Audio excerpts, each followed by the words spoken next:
오늘 우리에게 주신 하나님의 말씀은 누가복음 16장 1절부터 13절까지의 말씀입니다. 우리 한 절씩 교독하겠습니다. 또한 제자들에게 이르시되 어떤 부자에게 청지기가 있는데 그가 주인의 소유를 낭비한다는 말이 그 주인에게 들린지라.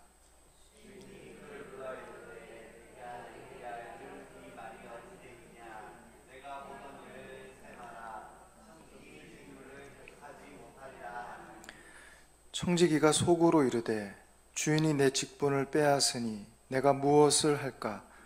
땅을 파자니 힘이 없고 빌어먹자니 부끄럽구나.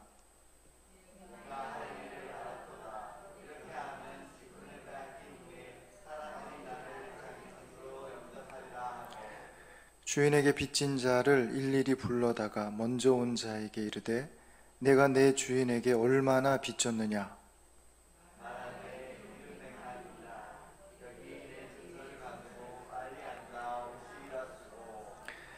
또 다른 이에게 이르되 너는 얼마나 빚졌느냐? 이르되 밀 100석이니이다. 이르되 여기 내 증서를 가지고 80이라 쓰라 하였는지라.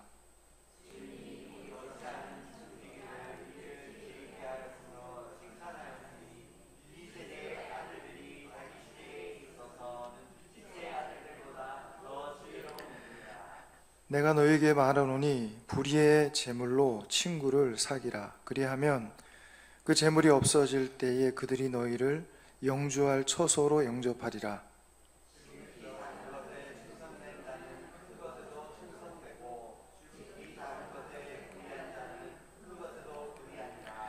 너희가 만일 불의한 재물에도 충성하지 아니하면 누가 참된 것으로 너희에게 맡기겠느냐?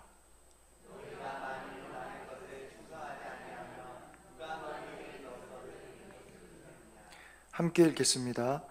집 하인이 두 주인을 섬길 수 없나니 혹 이를 미워하고 저를 사랑하거나 혹 이를 중히 여기고 저를 경히 여길 것임이니라.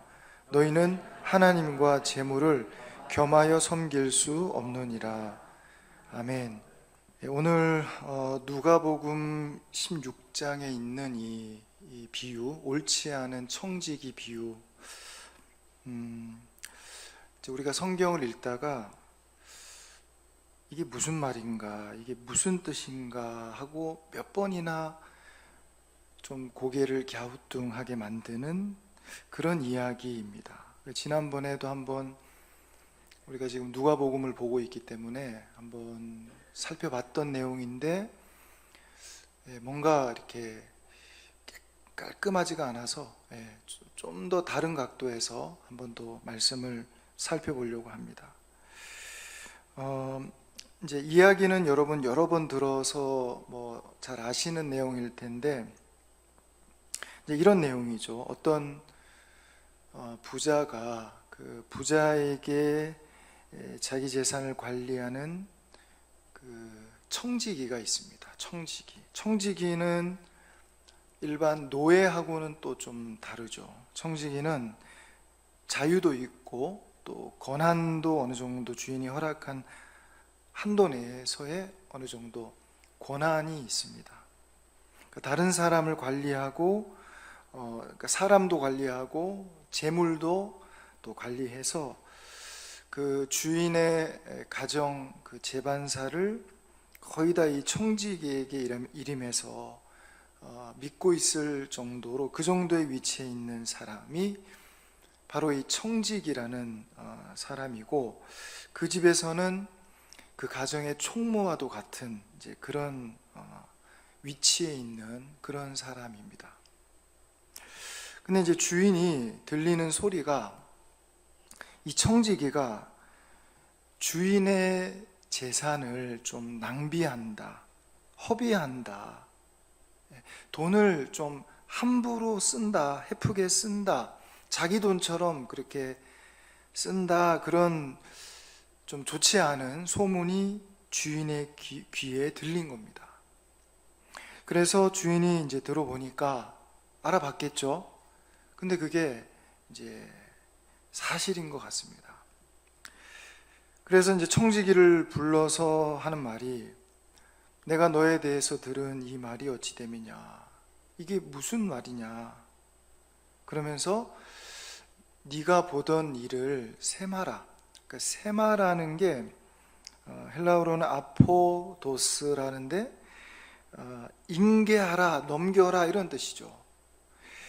세마라는 게 한번 계산을 우리 한번 따져보자, 이런 게 아니라 아예 그 권한을 넘겨라, 이쪽으로 건네주다, 그런 뜻이 세마라입니다. 이제 그렇게 하면 자연히 따라오는 것은 이제 계산을 해야 되고, 이렇게 저렇게 셈을 해서 인수인계를 이제 하는 거죠. 그렇게 해서 이제 청지기의 사물을 더 이상 네가 계속 하지 못한다, 더 이상 안 되겠다 하고 그 자기 직분을 빼앗기게 될 그런 입장이 된 것입니다. 자, 그렇게 되니까 이 청지기가 속으로 생각하기를, 야, 주인이 내 이 청지기의 직분을 빼앗으니 내가 무엇을 할 수 있나.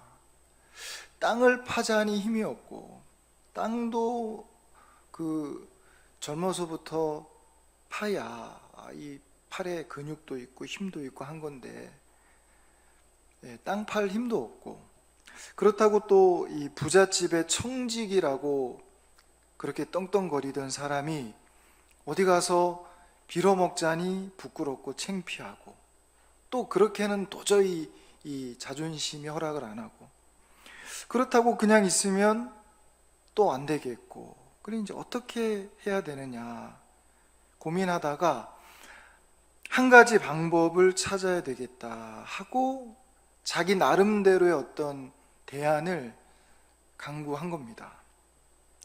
내가 이제 여기서 물러나면 이 청지기 직분, 직책은 사라지더라도 사람이라도 좀 내 사람을 좀 이렇게 만들어서 후일을 도모해야겠다, 그런 생각이 든 거죠. 그래서 내가 직분을 빼앗긴 후에라도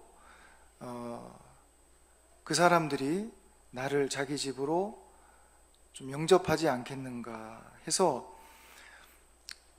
그 주인에게 빚진 사람들을 이제 부릅니다. 일일이 불러다가, 야, 너 우리 주인에게 빚 얼마를 졌느냐, 이렇게 묻는 거죠. 물으니까 뭐 얼마 졌습니다. 어떤 사람이 기름 100마를 빚졌습니다. 기름이 100마리면 굉장히 많은 그런 빚을 진 겁니다. 한 1천 데나리온 정도 되니까 한 3년 벌어야 될 그런 금액이죠. 성인 장정 남자가 한 3년은 벌어야 갚을 만큼의 상당히 큰 그런 금액입니다. 요즘 같으면, 요즘에 어디 일당이 뭐 얼마 하는지 모르겠지만 7만 원, 8만 원, 그걸 만약에 3년을 벌면 얼마겠습니까? 그러니까 상당한 금액이죠. 이제 그 정도를 하여튼 빌려줬는데, 이제 어떻게 하느냐. 자, 너 여기 앉아가지고 기름 100마를 빚졌다고 하는데 너 빨리 지금 50말 빚졌다 이렇게 고치자 하고 그 서류를, 가짜 서류를 만드는 겁니다. 여러분, 요즘에도 그런 게 있죠. 회사의 돈을 이리저리 해서 내부 거래한답시고 빼돌리고 이런 게 있고, 또 분식회계하면서 그 이중장부 만들어서 장난치고 그렇게 합니다. 그러니까 옛날도 그렇고 지금도 그렇고 이 세대, 이 우리가 사는 이 세상에서는 그런 게 늘 있습니다. 언제나 이 세상, 세계에는 그런 게 있죠. 이중장부가 있는 겁니다. 자, 또 다른 이에게 하는 말이, 넌 얼마나 빚졌냐 하니까 그 사람은 밀 100석을 빚졌습니다. 그러니까 그 사람 빨리 와서 밀 80석으로 고쳐라. 80석으로 고치고 도장 찍게 해서 전부 임의로, 자기 임의대로 서류를 고치는 거죠. 고쳐주니까 그 빚진 사람들은 이 청지기에게 너무 감사하죠. 내 이 은혜는 내가 나중에라도 꼭 갚겠습니다 하면서 그들의 마음을 얻고 아주 감사했을 겁니다. 그러니까 여기까지는 우리가 이제 이해할 수 있죠. 그렇게 할 수 있죠. 근데 그 뒤에 보면 8절, 여러분 8절에 보면 주인이 이 옳지 않은 청지기가 이를 지혜 있게 하였으므로 칭찬하였으니, 이게 말이 됩니까 여러분? 칭찬하였다. 이 세대의 아들들이 자기 시대에 있어서는 빛의 아들들보다 더 지혜로움이니라. 그 뒤는 더 말이 어렵습니다. 9절에 보면 내가 너에게 말하노니 불의의 제물로 친구를 사겨라. 여러분, 이게 사기라는 말일까요? 사귀지 말라는 말일까요? 불의의 제물로 친구를 사겨라. 그리하면 그 제물이 없어질 때, 그러니까 재산이 아무것도 없을 때 그들이 너희를 영주할 처소로 영접하리라. 이게 지금 어떻게 하라는 말일까? 앞에 그 쭉 해오던 이야기에다가 결론이 이렇게 난다는 것은 상식적으로 이게 도대체가 좀 이상하다는 거죠. 그래서 성경을 쭉 읽다가 누가복음 중에서 아마 가장 이렇게 당혹스러운 부분이 바로 이 부분입니다. 근데 이제 여러분, 여기 이 부분을 그 현대어 성경으로 다시 보면, 현대어 성경, 사실 이 외국어라고 하는 게 이게 명쾌하게 그걸 딱 번역하기가 굉장히 어렵습니다. 그러니까 어떤 말은 이 말이 뉘앙스라는 게 있죠.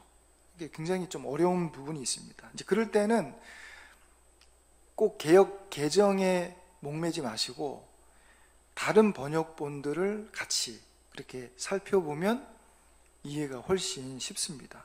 이제 그 중에서 현대어 성경이 이 부분을 아주 상당히 합리적으로, 물론 의역이지만 잘했다고 봅니다. 이 부분을 제가 한번 보면 여러분 16절, 현대어 성경의 16장 8절 중간 이하에 보면 이 세상의 사람들은 거래를 하는 면에 있어서는 신앙이 두터운 사람보다 더 영리하다. 아주 그런 면에 있어 가지고는 참 사람들이 영리하다, 이런 뉘앙스입니다. 그래, 9절에 보면 그래, 그 더러운 돈으로라도 한번 친구를 얻어보아라. 얻어보란 말인가요? 보지 말라는 것입니까? 얻어보아라. 돈이 다 떨어지면 그 친구들이 정말 너희를 잘 대접하겠지?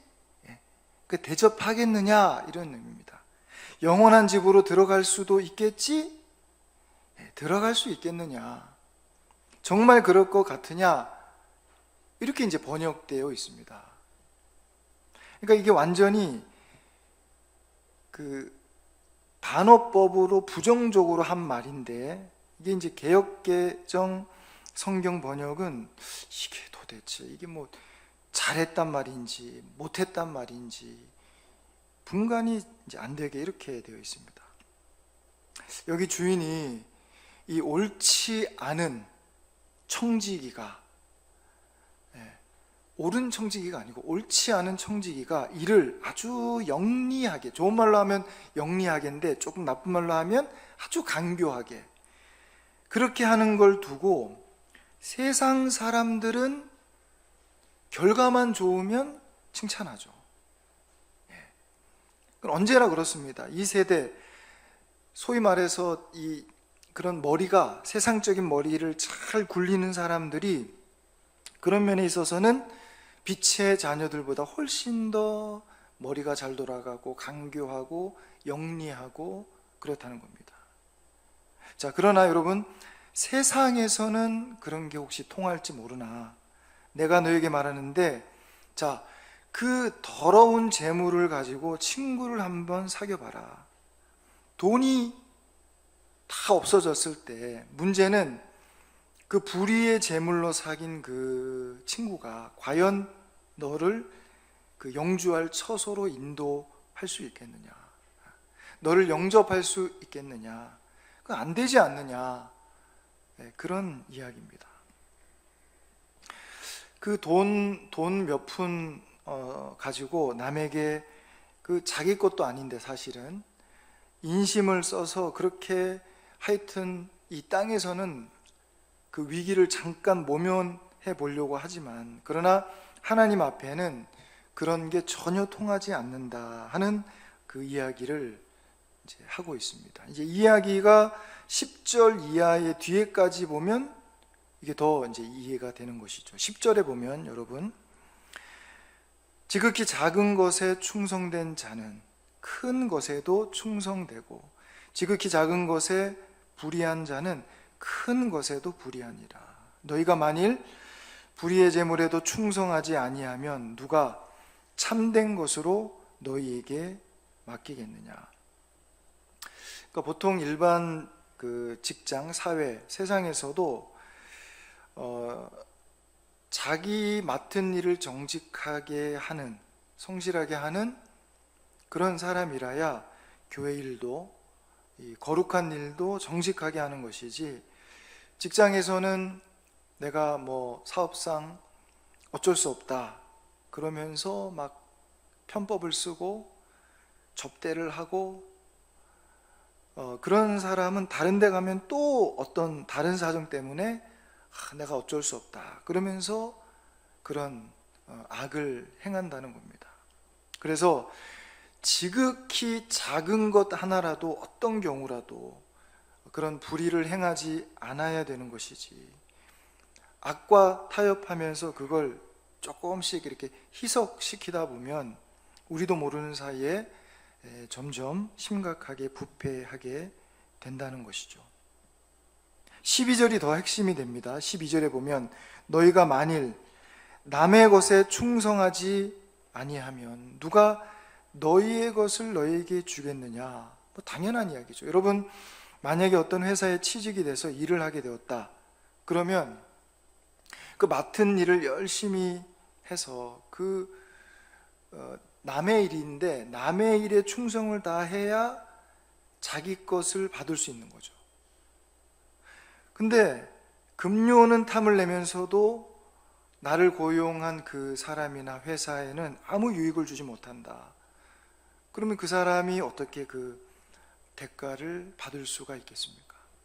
그러니까 남의 것에 충성하지 아니하면 누가 너희의 것을 너희에게 주겠느냐. 우리가 어디 가서 아무 유익을 끼치지 못하는, 덕이 안 되는 그런 사람 같으면 누구에게 무엇을 우리가 얻을 수 있겠느냐 그 말이죠. 자기 자리만 딱 버티고 앉아가지고 그냥 도장 하나 찍고 봉급받고 이런 사람들도 있습니다. 그래서 뭐 이래선 안 되겠다 해가지고 구조조정을 하거나 또 뭐 성과급 이런 것도 있고 뭐 하여튼 여러 가지 방법들을 이제 강구하는 거죠. 작년에 재작년 보니까 그 연봉이 억대가 넘는 사람이 봉급받는 사람 중에, 경영자 아니고 봉급받는 사람 중에 연봉이 1억이 넘는 사람이 130만 명이 넘는답니다. 이제 그런 사람은 자기를 고용한 사람에게 뭐 그 정도의 유익을 끼치기 때문에, 그러니까 다시 말하면 그 1억 이상의 유익을 끼치기 때문에 그 사람이 그 1억을 받고도 거기 있는 게 유익하기 때문에 남의 것에 충성하니까 자기 것이 주어지는 거죠. 그러니까 우리가 정말 실력을 기르고 능력을 기르고 노력하고 최선을 다해서 우리가 어디에 고용이 되었다 하면 그 고용주에게 할 수 있는 최선을 다해서 내가 받는 그 봉급보다 훨씬 더 많은 것을 이익이 되게 해드려야, 그래야 그가 우리의 것을 우리에게 주지 않겠느냐? 뭐 이건 너무나도 당연한 일반 사회의 그런 원리입니다. 그래서 무슨 일이라도 충성되게 하는 사람이 남의 일을 잘하는 사람에게 또 자기 일도 생기게 되고 그런 것이죠. 이게 내 일이 아니라고 해서 불성실하게 불충성하게 하는데, 그렇게 하면 어떻게 자기 것이 생기겠느냐. 원리가 그렇습니다. 아주 기본 원리죠. 그래서 우리가 이제 흔히 그런 말 하죠. 내 일처럼 해라. 자기 일처럼 해라. 무슨 일이든 자기 일처럼. 그 말은 자기 일은 열심히 하는데 남의 일은 열심히 안 했다, 이런 의미가 들어 있는 것이죠. 그렇게 말하는 그 말의 배경 속에, 여러분, 공산주의가 왜 망했느냐? 전부 내 일도 아니고 네 일도 아니고 그냥 이게 시간만 때우면서, 그러니까 속된 말로 일 천천히 하기 경쟁을 한다는 겁니다. 북한하고 남한하고 왜 이렇게 경제적인 차이가 나느냐 물으니까, 남한은 일을 빨리 하기 경쟁을 하는데 북한은 일을 천천히 하기 경쟁을 한다는 겁니다. 그게 무슨 말이냐? 북한에는 어떤 사람이 일을 잘해서 실력이 있다 이렇게 딱 평가가 되면 그 실력 있는 사람에게는 목표 달성 기본 양이 아주 높게 책정되기 때문에 아주 죽을 때까지 그렇게 고생을 해야 되는 거죠. 그럴 바에는 약간 좀 무능한 사람으로 평가가 돼야, 그러면 항상 초과 달성을 할 수가 있는 거죠. 조금만 잘해도 되니까. 그래서 가능하면 일을 천천히 하기 내기를 한다는 겁니다. 그걸 하루 이틀 하는 게 아니고, 한두 사람이 그렇게 하는 게 아니고 전 국민이 40년, 50년을 해버리니까 경제 차이가 이렇게 엄청나게 나게 되었다는 거죠. 그래서 무슨 일이든, 그게 뭐 공공의 일이든 개인 일이든 또 교회 일이든 자기에게 맡겨진 일에 대해서는 최선을 다해서 다른 사람에게 유익을 줄 때, 그때 내 것이 나에게 주어진다. 이게 아주 기본 원리입니다. 그럼 13절에 보면, 집 하인이 두 주인을 섬길 수 없나니 혹 이를 미워하고 저를 사랑하거나 혹 이를 중히 여기고 저를 경히 여길 것임이니라. 너희는 하나님과 재물을 겸하여 섬길 수 없느니라. 너희가 하나님 신 그리고 재물 만몬 신이라는 그 신을, 두 신을 겸하여 섬길 수 없다는 것입니다. 서양 사람들은 이 재물, 돈 이 자체를 하나의 신, 만몬 신이라고 합니다. 신. 만몬이라고 하는 그 재물 신인데, 이게 아주 사람들을 미치게 합니다. 정신없이 내달리게 하는 거죠. 이제 인력 시장에 노가다 뛰는 사람들이 하는 말이 있는데, 저도 이제 몇 번 그런 인력 시장 노가다 하는 데도 가보고 이렇게 했었는데, 그런 이야기가 있습니다. 야, 돈 그놈 참 힘 좋은 거다. 아니, 사람을 이렇게 새벽에 깨워서 이 추운데 끌어내는 걸 보면, 야, 그 돈 참 힘 좋다. 그런 이야기입니다. 여러분, 돈의 힘이라는 게 하나님 말고는 이 돈의 힘이 아주 센 것 같죠. 그 아침에 해도 아직 뜨지 않았는데 여러분, 그 아침에 얼마나 일어나기가 힘이 듭니까? 근데 잠을 깨워서, 하여튼 지난번에 서울 가보니까 지하철 이런 데 보니까 얼마나 사람이 많은지, 뛰는 건 기본이고, 뛰니까 저도 뭐 그냥 이유 없이 이렇게 뛰게 되는 분위기, 떠밀고 사람이 많아가지고 낑기고, 근데 여러분, 지하철도 지하철인데 옛날에 그 촌에 사셨던 분들은 이제 시내버스를 타면, 그때만 해도 이제 사람들이 많고 그 아침에 학교 가는 애들, 또 출근하는 사람들, 그러면 그 시내버스에 막, 그 차를 안 타면 안 되니까 밀치고 밀고 해가지고 완전히 그냥 완전 초가죠. 초가 인원이 탑니다. 타가지고 좀 뒤로 들어갑시다 해도 뭐 이게 안 됩니다. 그러면 이제 운전기사가, 아주 노련한 기사가 어떻게 하냐면 브레이크를 한번 훅 밟았다가 놓았다가, 이렇게 이제 하면 이게 출렁출렁 하면서 사람들이 싹 밀려가면서 몇 번 그렇게 하면 자리 정리가 이렇게 자동으로 되죠.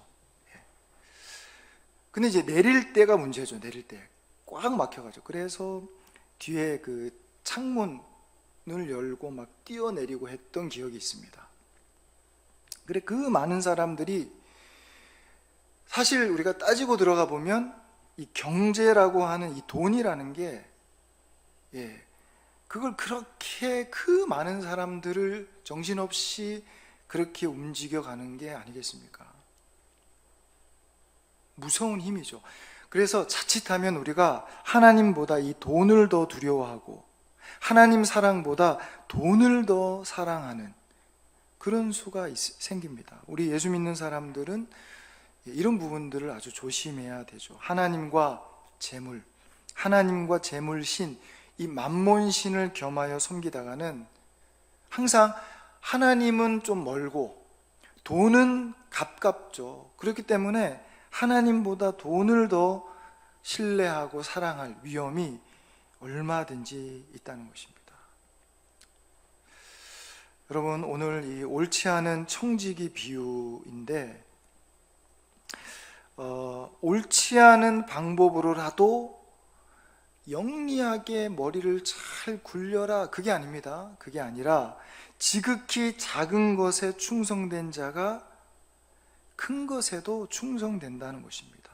불의의 재물이라도 친구를 좀 사귀어서 친구 덕을 봐라, 이게 아니고, 여러분, 우리에게 맡겨진 일에 대해서 작은 것에 충성함으로 하나님께 인정받는, 하나님과 재물 사이에서 항상 이렇게 갈등하는, 갈팡질팡하는 그런 신앙이 아니라 우리가 항상 하나님만을 의지하고 바라보는 그런 한결같은 그런 믿음의 삶 살아가기를 우리에게 교훈하고 있는 것입니다. 아무쪼록 그런 은혜가 저와 여러분 모두에게 있게 되기를 간절히 소망합니다. 기도하겠습니다. 하나님 아버지, 감사합니다. 오늘 말씀을 통해 우리에게 주시는 하나님의 말씀의 교훈을 깨닫게 하여 주시옵소서. 세상 가운데 우리가 무엇을 위해 쫓아가고 있는지를 다시 한번 돌아보게 하시고, 우리의 삶의 자리에 나는 어떤 모습으로 살아가고 있는가를 좀 돌아볼 수 있도록 인도하여 주시옵소서. 하나님 아버지, 우리에게 주시는 그 말씀 가운데 거하며 살아갈 수 있도록 인도하여 주시옵소서. 하나님과 재물 사이에 갈팡질팡하는 그런 신앙이 아니라 오직 하나님만을 향하여서 최선의 삶을, 작은 것에도 충성하는 그런 삶을 우리가 다 살아감으로 말미암아 하나님께 인정받고 칭찬받고 또 다른 사람들에게 큰 유익을 끼치는 그러한 우리 선함교회 모든 성도들 다 될 수 있도록 인도하여 주옵소서. 감사드리며 예수님의 이름으로 기도합니다. 아멘.